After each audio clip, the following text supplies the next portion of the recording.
오늘 저는 로마서 강의 28번째인데요. 로마서 13장 8절에서 14절의 본문을 가지고 말세 지말, 시작, 말세 지말이라는 제목으로 은혜를 나누겠습니다. 말세 지말이 뭐예요? 말세 중에 말세다. 지금이야말로 정말 말세의 말세인 것 같아요. 말세하면 좀 부정적인 느낌이 들죠. 왜냐, 지구가 멸망한다, 예를 들어서 세상에서는. 그래서 그런 거 여러분 들어보셨죠? 지금 이 지구 존재 역사를 볼 때 지구가 종말이 될 시간이 12시라면 현재 11시 59분 59초라든가 그러더라고요. 그러니까 세상에서도 과학자들도 이 말세에 대한 감각을 그렇게 측정을 하고 있거든요. 곧 망한다, 이런 약간 부정적인 느낌이 있어요. 그런데 우리 크리스찬에게는요, 이 말세가 오히려 축복의 시대입니다. 말세는 뭐냐? 예수님이 이 땅에 오셨을 때부터 시작하는 거예요. 그래서 예수가 이 땅에 오실 때부터 다시 오시는 재림까지를 말세라고 그럽니다. 우리 기독교적으로는. 되게 이제 성경적인 역사가 창조 시대가 있고, 또 구약 시대가 있고, 또 신약 시대가 있고, 지금 무슨 시대냐? 따라합시다. 교회 시대. 지금은 교회 시대입니다. 이 교회 시대에 이미 우리 하나님께서 우리 가운데 임하셔서 사탄에게 사로잡혔던 세상을 예수께서 오셔서 통치하기 시작을 하셨어요. 그래서 그 하나님의 통치를 경험하는 시대가 되기 때문에 오히려 우리에겐 축복의 시대라는 거예요.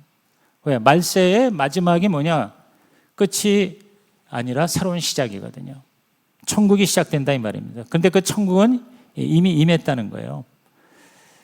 그러나 아직 완성되지는 않았죠. 그래서 영어로 already not yet 이렇게 얘기할 수 있죠. PPT 좀 올려주시죠. 여러분, 우리 2차 대전 종전을 여기에 많이 비유를 합니다. 2차 대전이 연합군의 승리로 1945년에 결국 끝이 났잖아요.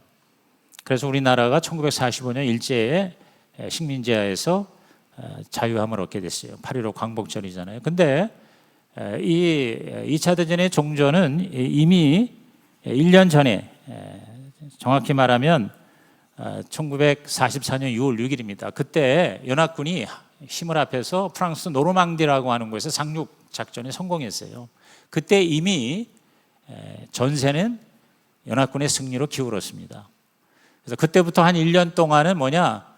그 이미 이긴 전쟁을 이제 소탕하는 기간이라고 봐야 돼요. 그래서 영어로 말하면 와가 이제 전쟁이잖아요. 전쟁에서 이미 이긴 그 전쟁을 배틀이 뭐예요? 전투거든요. 작은 이런 전투를 통해서 결국 이제 마무리를 하는 거예요. 마찬가지로 우리 하나님의 나라는 이미 예수님이 십자가에서 우리 죄를 위해 십자가에서 죽으시고 부활하신 그 사건을 통해서 이미 임했다는 겁니다. 영적인 대전쟁은 이미 예수님으로 말미암아 승리했다. 믿으십니까? 네. 이제 교회 시대에 이거를 우리가 저와 여러분이 영적인 싸움을 통해서, 이 배틀을 통해서 뭔가 이걸 적용하는 시간이 우리 교회 시대라고 볼 수가 있는 것이죠. 그래서 오늘 이 본문에 보면은 이제 잠자다가 깰 때가 됐다. 주님이 다시 오실 날이 얼마 남지 않았으니 준비하라. 이제 그 내용이거든요. 그래서 이것은 주님이 다시 오시는 재림도 종말이지만 우리가 죽는 것도 종말입니다. 그래서 이 에스카톨로지, 종말론이라는 것은 역사적인 종말과 개인적인 종말 다 같은 얘기예요. 주님이 우리에게 오시든지, 휴거와 재림이죠.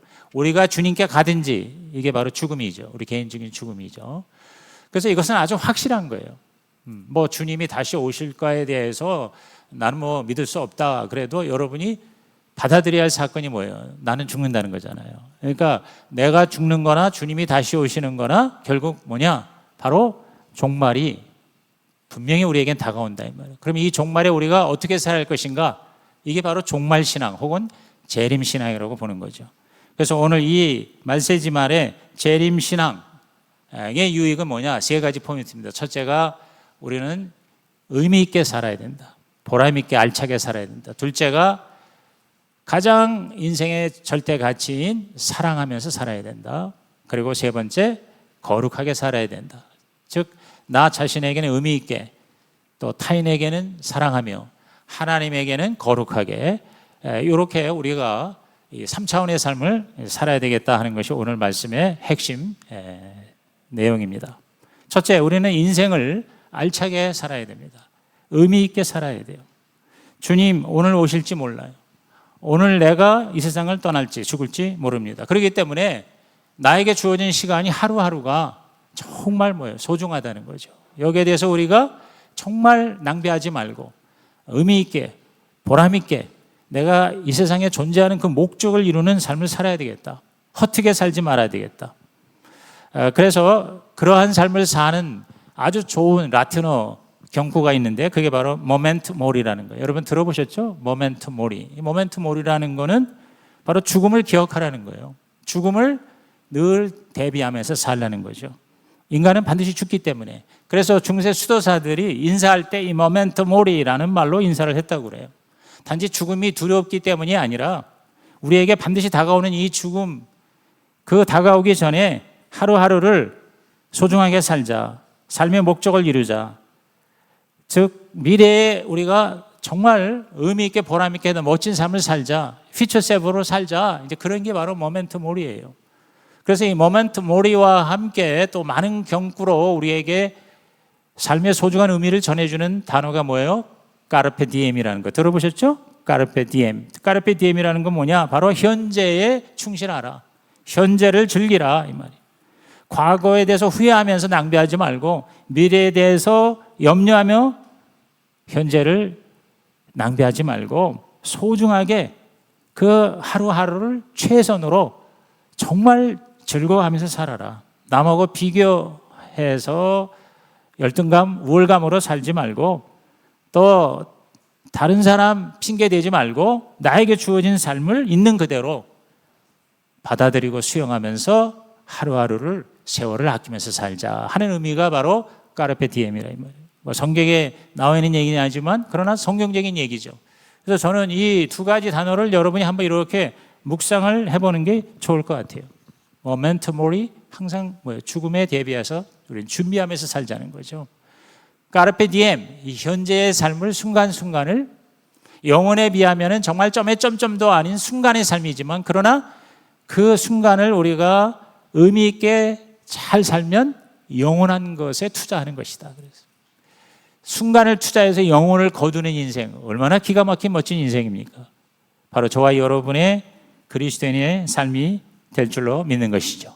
그래서 우리는 제가 요새 이 퓨처 셀프에 대해서 자꾸 강조하는 건 뭐냐면 그 미래를 우리들이 창조적으로 이렇게 꿈을 꾸고 준비를 하면서 사는 것이 또 한 번의 삶이라면 그대로 그 삶을 바라보고 나가는 삶이 두 번째죠. 그러니까 빅터 프랭클이 말한 것처럼 두 번 사는 것처럼 살라는 거죠.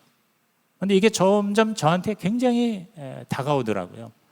저와 여러분이 미래에 대해서 내가 어떻게 살 것인가 꿈을 꾸고 또 퓨처 셀프에 대해서 여러분이 계획을 하는 거는 그리고 그것이 이루어진 걸 믿음으로 상상하는 것은 상상이지만 실제로 그러한 삶을 사는 거예요. 그리고 그러한 계획한 대로 내가 하루하루 살면 두 번째 삶을 사는 거죠. 그러면서 내가 계획한 것을 좀 수정하고 보완하고 그래서 그 계획대로 창조적으로 삶을 살 때 우리는 더 신나게 열정적으로 살 수 있을 뿐만 아니라 우리에게 인생을 주신 하나님도 그걸 보시고 너무너무 예뻐하시고 또 그거를 축복해 주신다는 것이죠. 뿐만 아니라 우리는 과거도 다시 한번 살 수가 있어요. 참 저는 이게 너무 멋진 것 같아요. 우리 크리스찬은요 꿈을 가지고 살면서 미래만 우리가 준비하는 걸 사는 게 아니라 과거를 다시 재해석하는 거예요. 재구성하는 거예요. 그래서 과거가 아무리 엉망진창이었더라도 그걸 내가 긍정적으로 다시 재해석함으로 그 과거의 삶이 현재의 더 풍성한 하나님의 축복이 될 수가 있다. 아멘입니까? 그러니까 여러분이 옛날에 내가 실패한 거, 상처받은 거 이런 거 가지고 여러분이 괴로워하지 마세요. 오히려 그걸 여러분께서 아름다운 스토리로 만들 수가 있어요.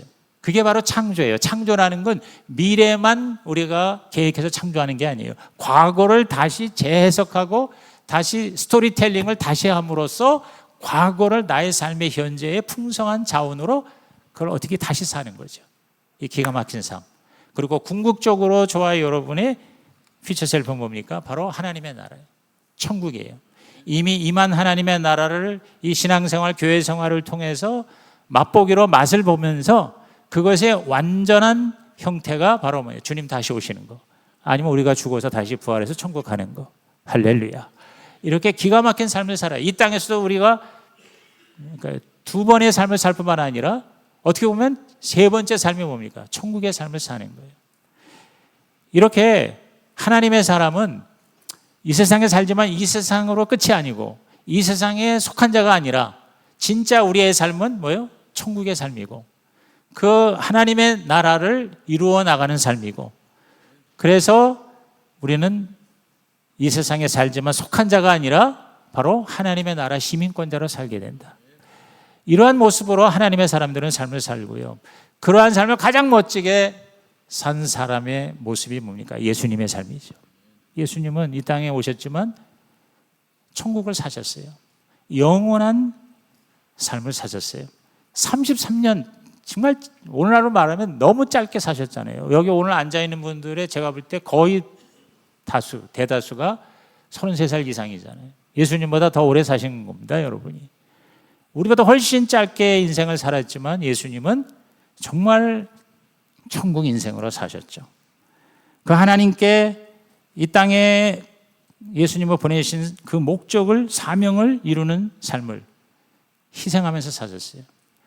잠시 잠깐의 고난과는 비교할 수 없는 영광스러운 미래를 바라보셨기 때문에 십자가를 지신 거예요. 고난을 기뻐하신 거예요. 그리고 다시 부활하고 하나님의 영광이 될 거를 바라보았기 때문에 현재의 삶이 뭐예요? 의미 있는 삶이 되고 하나님의 뜻을 이루는 삶이 되고 그래서 저와 여러분이 구원을 받는 기가 막힌 하나님의 영광이 될 수가 있었다는 것입니다. 할렐루야. 우리도 그렇게 살 수 있어요. 또 그렇게 살아야 돼요. 사도 바울을 보십시오. 오늘 이 로마서를 쓴 사도 바울은 그런 삶을 살았어요. 그런 삶을 멋지게 그 진정한 피처 셀프의 삶을 산 그 고백이 빌립보서 3장 10절에서 16절. 우리 많이 듣는 얘기인데 좀 길지만 우리 한번 그 말씀을 바울을 생각하면서 함께 읽어보겠습니다. 시작. 내가 그리스도와 그 부활의 권능과 그 고난의 참여함을 알고자 하여 그의 죽으심을 본받아 어떻게 해서든지 죽은 자 가운데서 부활에 이르려 하노니 내가 이미 얻었다 함도 아니요 온전히 이루었다 함도 아니라 오직 내가 그리스도 예수께 잡힌 바 된 그것을 잡으려고 달려가노라. 형제들아, 나는 아직 내가 잡은 줄로 여기지 아니하고 오직 한 일, 즉 뒤에 있는 것은 잊어버리고 앞에 있는 것을 잡으려고 표대를 향하여 그리스도 예수 안에서 하나님이 위에서 부르신 부름의 상을 위하여 달려가노라. 그러므로 누구든지 우리 온전히 이룬 자들은 이렇게 생각할지니 만일 어떤 일에 너희가 달리 생각하면 하나님이 이것도 너희에게 나타내시리라. 오직 우리가 어디까지 이르렀든지 그대로 행할 것이라. 사도 바울의 삶은요, 정말 이게 바로 재림신앙이고 이게 바로 종말신앙이고 이게 바로 뭐요? 하나님 나라의 신앙이구나. 이 세상에 살지만 이것이 끝이 아니다. 이 세상의 끝은 천국이다. 그래서 그 천국의 부활을 바라보고 퓨처 셀프잖아요. 그것을 잡으려고 앞에 있는 것을 잡으려고 표대를 향하여 부름의 상을 위하여 자기는 달려간다 그랬어요. 자기가 달려갈 방향이 분명했다는 거죠. 저와 여러분이 죽으면 끝이 아니죠. 주님 다시 오시는 것이 끝이 아니라 그 이후에 천국이 우리 가운데 준비되어 있다. 그 천국에 다 확실하게 들어간 믿음의 삶을, 소망의 삶을 살 뿐만 아니라 그냥 부끄럽게 구원받는 게 아니라 영광스러운 구원이 되도록 이 땅에 잠시 잠깐의 삶도 그 목적 의식에 맞는 삶을 살아가는 거. 이게 바로 뭐예요? 이게 재림신앙이에요. 그래서 제가 이 퓨처 셀프에 대해서 이렇게 자꾸 연결시켜서 그건 뭐냐? 우리의 꿈, 비전, 희망, 목적, 의미, 지난번에 제가 설교한 거. 그 꿈을 이루는 삶이 뭐냐? 분명한 고울, 목표. 지금 바울은 표대가 분명했어요. 저와 여러분에게 주신 하나님의 목적과 목표, 이것이 분명하길 바라요. 앞으로 내가 살아가는데 나는 어디를 향하여 갈 것인가? 나는 하나님 나에게 주신 사명, 이것을 위해서 이렇게 살아야지 하는 것이 여러분 마음에 계속 있길 바라요. 난 나이도 70이고 80인데 그러지 마세요. 왜? 성령이 임하면 꿈을 꾸게 돼 있어요. 젊은이뿐만 아니라 노인들도 비전을 받게 돼 있어요. 여러분이 살아있는 한 하나님이 주신 여러분의 꿈과 사명은 사라지지 않습니다. 여러분이 그걸 붙들고 하루를 살더라도 하나님의 꿈을 이루는 위대한 삶을, 신나는 삶을 살아가시기를 예수님의 이름으로 축복합니다. 그리고 그것이 나에게 이루어졌다는 것, 천국은 이미 임했다는 이 믿음으로 사는 거예요. 믿음이라는 게 뭐냐면 막연히 바라는 게 아니라 그것이 이미 이루어진 걸 내가 확실히 아는 것이라고 그랬어요. 알기 때문에 행동이 달라지는 거예요. 저와 여러분의 삶의 방식이 달라지는 겁니다. 대강 적당히 사는 게 아닙니다. 낭비가 아니라 투자의 삶을 살 수가 있는 것이죠. 그리고 거기에 전념하는 거죠. 집중하는 거죠. 그런 삶을 살 때 여러분, 주님이 언제 오시든지 내가 언제 죽을지 그게 중요한 게 아니에요. 그렇죠? 오늘 내가 죽더라도 그러한 삶을 사는 사람은요, 걱정이 없어요. 두려움이 없어요. 죽음이 두렵지 않습니다. 주님이 언제 오시는가 항상 준비된 사람은요, 오히려 그거를 대망하면서 사는 것이죠. 여러분에게 죽음이 두려운 것이 아니라 주님 다시 오시는 재림 사건이 떨리는 사건이 아니라 오히려 그걸 기대하고 준비하고 대망하고 그렇게 주님을 만나보고 나는 이 세상을 벗어나면 천국에 들어갈 것이라고 하는 이런 영원한 소망 가운데 하루하루가 어떠한 어려움과 시련과 뜻대로 안 되는 것도 능히 이기는 그러한 승리의 삶을 반드시 살아가시기를 예수 이름으로 축복합니다. 그게 바로 종말신앙이에요. 그게 바로 재림신앙이에요. 그게 바로 말세에 대한 우리의 삶의 기본적인 태도입니다. 그래서 저도 언제 이 세상을 떠날지 모릅니다. 보통 유전자로 얘기한다면 제 아버님이 95세 가셨고 우리 어머니가 지금 93세십니다. 만 92세세요. 3살 차이시거든요. 그러니까 부모님이 다 90대 들어갔으니까 나도 90세까지는 살겠지. 그렇게 추정할 수 있어요. 그러나 그건 하나의 바람이지 내가 그걸 장담할 수 없는 거예요. 하나님께서 저에게 정해주신 삶이 언제인지 저는 알 수 없어요. 근데 그게 중요한 게 아니에요. 몰라도 괜찮아요. 내가 90까지 살든 80까지 살든 그 이전에 가든 언제 가든지 간에 나는 하나님의 나라에 들어가 있는 자다. 이런 믿음으로 사는 거죠. 그러니까 이 땅에 잠깐 사는데 그 잠깐 사는 거를 그 하나님의 나라에 대한 낭비가 아니라 투자의 삶을 살아야 되겠다. 그래서 이제 저는 앞으로 조기 은퇴해서 이제 9월 달에 우리 정 목사님께 이 교회를 부탁을 드리겠죠. 근데 저는 은퇴가 아니라 새로운 현역으로 살 겁니다. 여러분도 그런 자세로 사세요. 은퇴라는 게 리타이어라고 그러죠, 영어로. 그게 타이어를 다시 간다는 게 리타이어예요. 제가 제 인생의 타이어를 다시 갈고 새로운 차를 타고 달려갈 것입니다. 우리 정 목사님과 함께 성시교회 더 건강하고 성경적인 신약교회로 세워나갈 것이며 또 특별히 한국교회를 섬기는 이 FCI, Future Church Institute, 매일 제가 이 꿈을 꿉니다. 이걸 통해서 한국교회를 저는 멋지게 섬길 것입니다. 제가 32년 전에 교회성장연구소를 통해서 수많은 교회 목회자들과 함께 교제하며 사역을 했는데 저는 그보다 한 10배 이상의 더 영향력을 미치는 우리 하나님의 사역이 되리라고 저는 믿습니다. 오늘 목회서신 읽고 기도해 주세요. 저는 그래서 새로운 꿈이 뭐냐, 우리 이 가정교회 신약교회를 적어도 우리 한국교회 11조를 하나님 허락해 주십시오. 제가 그러한 신약교회 운동에 쓰임을 받기 원합니다. 그렇게 함께 일하는 동역자를 붙여주십시오. 그래서 작은 교회를 찾아가고 함께 섬기고 같이 밥 먹고 밥 사주고 그리고 세미나도 하고 책도 쓰고 컨설팅도 해주고 이렇게 교제하면서 또 우리 성시교회에 또 초청을 해서 우리 교회를 보여주고 함께 힘을 합해서 패배의식과 절망감이 있는 많은 목회자들과 평신도 사역자들에게 꿈을 주는 하나님 그런 사역을 저와 우리 성시교회 우리 공동체가 감당케 하여 주시옵소서. 그러한 꿈을 가지고 그 꿈을 계속 창조해 나가는 거예요. 그게 바로 역동적인 삶이에요.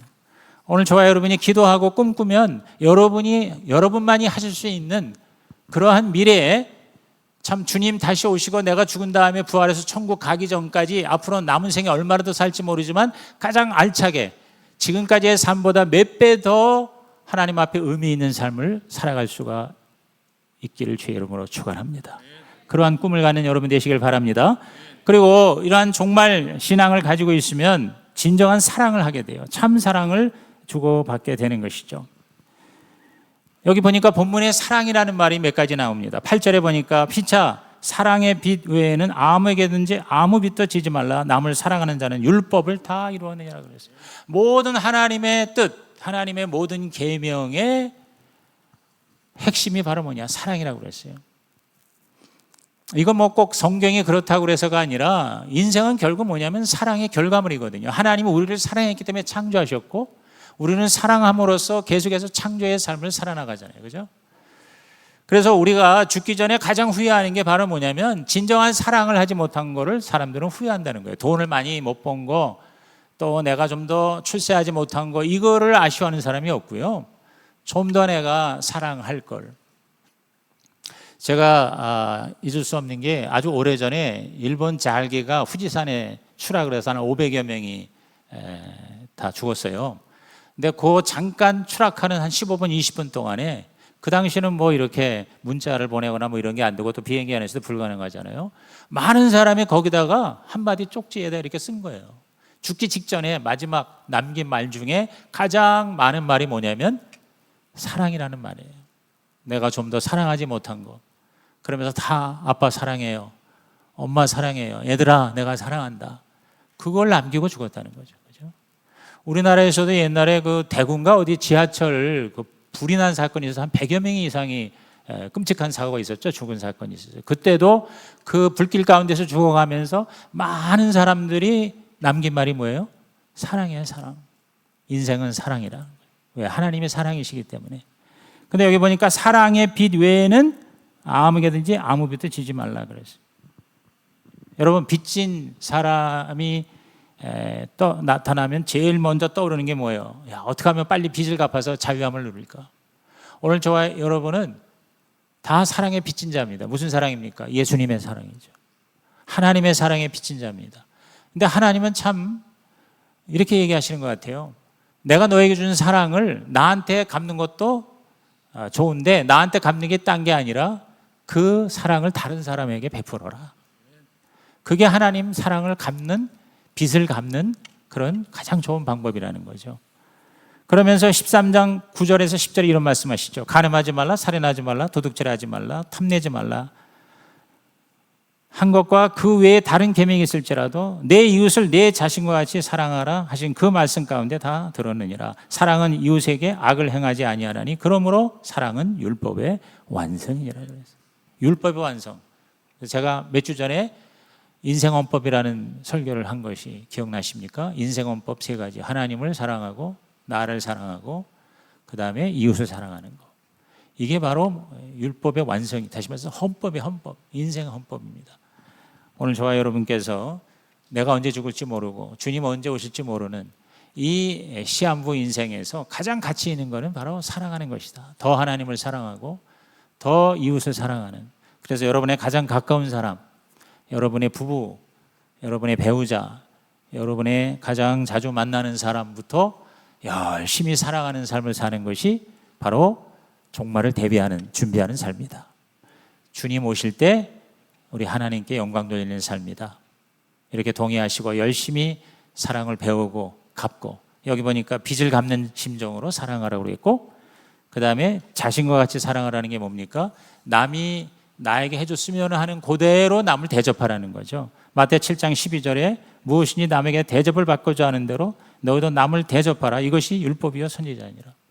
여러분이 다 자기를 사랑하게 되세요, 본능적으로. 그러면 내가 이웃을 사랑한다는 것이 어떤 모습이냐? 내가 다른 사람이 나에게 이랬으면 좋겠다 하는 그대로만 사랑해 주는 것이, 그것이 바로 진정한 이웃 사랑이다 그랬어요. 그 다음에 또 한 가지 또 무슨 얘기를 하냐면 10절에 사랑은 이웃에게 악을 행하지 아니하나니 그러므로 사랑은 율법의 완성. 그러니까 사랑의 속성이 빚을 진 것처럼 빚을 갚은 자세로 사랑을 하고, 나한테 해주었으면 하는 것처럼 대접하면서 사랑하고, 그 다음에 다른 사람에게 악을 행하지 않는다는 말이 뭐냐면 다른 사람이 잘 되도록 하는 게 사랑이라는 거죠. 우리가 자녀를 사랑하는데 무조건 다 해달라는 대로 해주는 게 사랑이 아니죠. 그죠? 그러니까 여러분이 사랑한다고 해서 다른 사람이 해달라는 걸 다 해주라는 게 아닙니다. 그 사람이 잘 되는 쪽으로 우리가 사랑한다는 거죠. 다시 말해서 다른 사람을 성공시키는 것이 가장 멋진 사랑이라는 거죠. 최고의 사랑은 뭡니까? 바로 전도죠. 왜? 죽어가는 사람을 건져주는 것. 그 사람은 그거를 필요로 느끼지 않을 수도 있어요.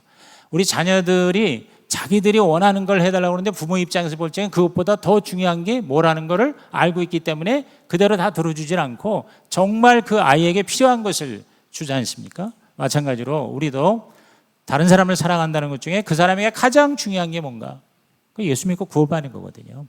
그래서 진정한 사랑은 뭐예요? 남의 영혼에 대해서 관심을 갖는 것이다. 이렇게 여러분께서 사랑할 날도 이렇게 얼마 남지 않았잖아요. 사랑하기에도 모자라는 그런 시간인데 우리 미워하거나 또 여러분께서 다른 사람을 자꾸 이렇게 힘들게 하지 말고 여러분의 가까운 사람부터 사랑하는 삶을 살아가시기를 주의 이름으로 축복합니다.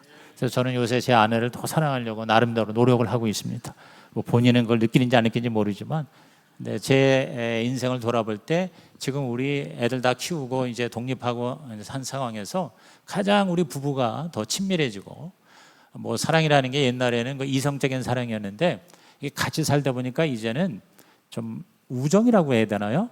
그러니까 아내가 정말 가장 가까운 친구처럼 느껴지는 거 있죠. 그래서 제가 볼 때는 이 러브십이 프렌드십으로 좀 바뀌는 것 같아요.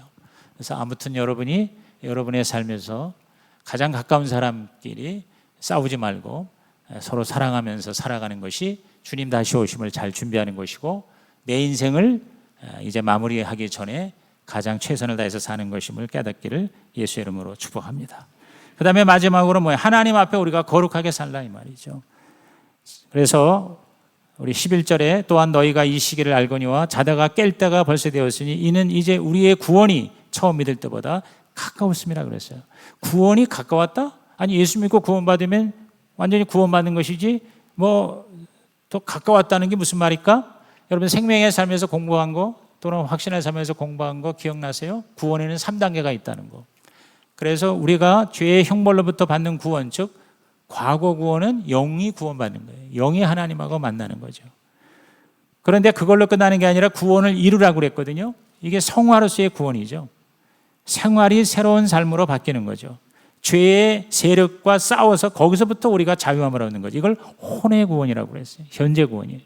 그 다음에 미래 구원이 있어요. 이 미래 구원은 바로 우리 몸의 구원이에요. 육의 구원인 겁니다. 죄의 존재로부터의 구원, 죄가 전혀 없는 곳에 새하늘과 새 땅에 완전히 저와 여러분이 부활의 영체로 영원한 몸으로 들어가게 되는 거예요.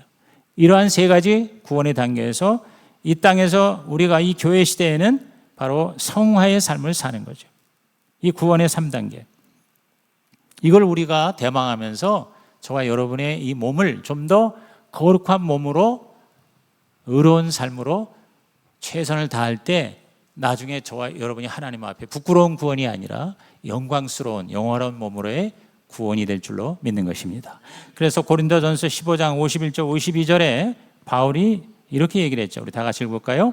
보라 내가 너희에게 비밀을 말하노니 우리가 다 잠잘 것이 아니요 마지막 나팔의 순식간에 홀연히 다 변화되리니 나팔 소리가 나매 죽은 자들이 썩지 아니할 것으로 다시 살아나고 우리도 변화되리라. 자, 마지막 나팔의 순식간에 홀연히 다 변화되리니 그랬어요. 변화되리니. 이게 뭐냐? 바로 저와 여러분의 몸이 다시 부활하거나 또 살아있는 동안에 주님이 오신다고 그러면 이게 영원한 몸으로 바뀌게 된다는 것이죠. 여러분 천국에 가는 게 영혼이 가는 게 아니에요. 몸이 가는 거예요. 우리의 몸이 다시 재창조가 되어서 천국에서 그 몸이 영원히 사는 것입니다. 그래서 어떤 형태인지는 모르겠어요. 근데 성경에 분명히 천국에서도 먹고 마신다는 말이 나오거든요. 영이 먹고 마십니까? 몸이 먹고 마시는 거예요. 화장실 간다는 얘기는 없는데 이게 어떻게 될까 그건 내가 궁금한데 아무튼 저와 여러분은 이 썩어질 몸이 썩지 아니할 몸으로 원래 하나님께서 우리 인간을 창조하신 에덴 동산의 그 몸으로 완전히 우리가 변화가 된단 말이에요. 재창조가 되어서 그게 그래서 전인적인 구원이 되는 거예요.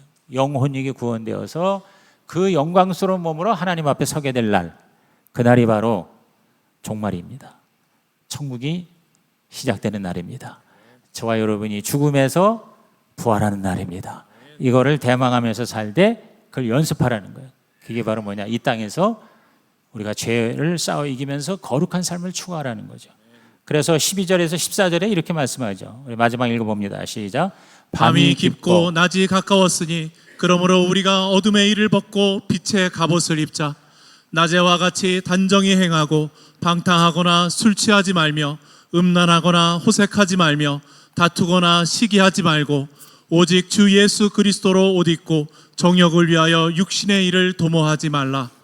거룩한 삶을 사는 데 있어서 이 땅에서 금지할 것이 13절에 나오죠. 세 가지로 요약되어 있어요. 술 취하지 말라. 이건 꼭 뭐 술을 마시지 말라는 것뿐만이 아니라 어떤 중독된 삶에서 우리는 뭐예요? 자기를 깨끗하게 하자 이거죠.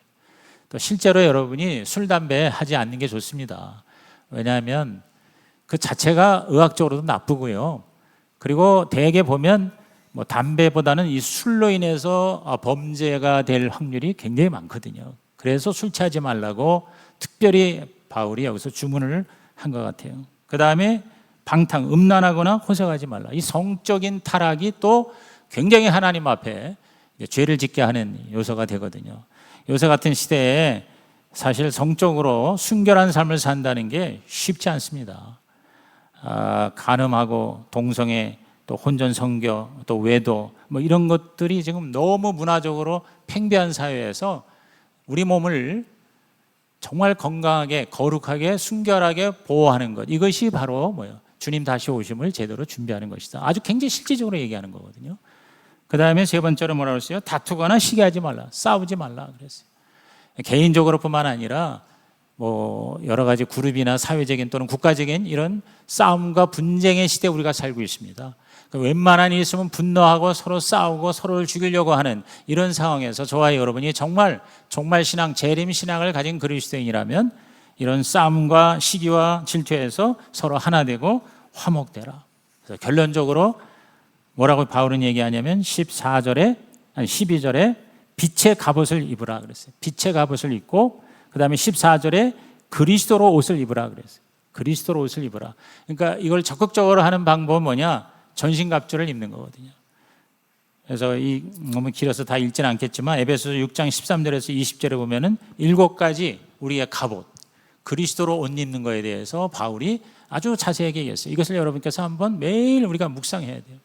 아침에 일어나서 이 옷을 입는 거를 묵상하면서 한번 여러분이 적용을 하시는 것도 좋을 것 같아요. 진리에 내가 허리띠를 띠고, 의의 호심경이라는 건 이제 방탄복이겠죠. 가슴막이, 평안의 복음의 신, 믿음의 방패, 구원의 투구, 성령의 검, 말씀, 그리고 기도의 핵 우산, 기도와 중보의 삶. 이 7가지가 바로 빛의 갑옷을 입는 것이고 그리스도로 옷 입는 것이라고 우리 에베소서에서 우리 바울이 자세하게 얘기를 했습니다. 이런 것들을 여러분이 매일 뭐냐면 생각하고 그런 환경 가운데에 자기 자신이 들어가는 게, 이게 바로 우리가 변화되고 구원을 이루고 성화되고 성숙해지는 실제적인 방법입니다. 그래서 저는 2가지인 것 같아요. 갈수록 요새 그런 생각을 해요. 최고의 변화는, 성숙은, 성장은 우선 우리들의 마인드가 바뀌어야 돼요. 생각이 바뀌고 그다음에 그러한 환경에 내가 들어가야 돼요. 환경을 그렇게 내가 만들어야 돼요. 환경을 그렇게 내가 설정해야 돼요. 그러지 않으면 내가 환경의 노예가 됩니다. 이 2가지예요. 의식화와 생활화, 생각과 환경, 이것을 재설정을 하면서 끊임없이 우리 주님의 그 완성된 나라를 향하여 전진하는 저와 여러분의 삶이 되시기를, 그래서 말세의 모든 사단의 공격을 넉넉히 이기시기를 예수의 이름으로 축복합니다. 이제 우리 결단카드 꺼내시고요. 오늘 이 말씀 가운데에서 어떤 것 한 가지가 나에게 하나님께서 감동을 주시거나 깨닫게 하시거나 또 내 마음에 어떤 충격을 주었다면 그걸 가지고 여러분께서 한번 적용을 하셔서 이번 한 주에 내가 이 말씀 가지고 살며 주님 다시 오심을 기다리고 나의 죽음을 준비하겠습니다. 이렇게 하나님 앞에 기도하는 시간 갖겠습니다.